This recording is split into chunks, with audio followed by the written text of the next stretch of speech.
Theatre প্ৰাগজ্যোতিষৰ এক মহা আয়োজন। সকলোৱে দেখিছে এই অট্টালিকাৰ বিলাস বৈভৱ। দেখাখিনি নিয়ম, নেদেখাখিনি জীৱন।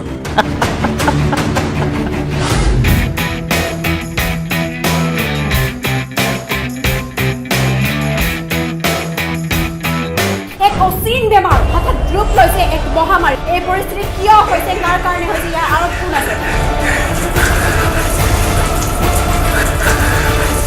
মই আজি কম, ইয়াৰ প্ৰতিচতা ইটাৰ হাজাৰ কলংক।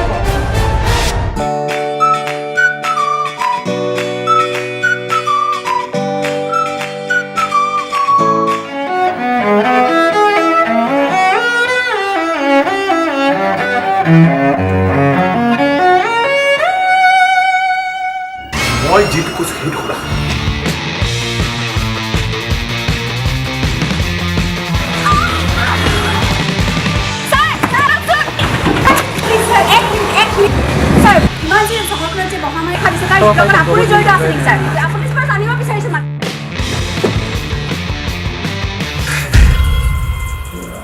সকলোৱে যদি মনে মনে থাকে তেন্তে এই পৃথিৱীত শব্দ থকাৰ অৰ্থ কি? শুই থকা চহৰখনক জগাবলৈ মই হ'ম এটি চিঞৰ, ক্ষোভৰ বিস্ফোৰণ। আল্লাহ বল।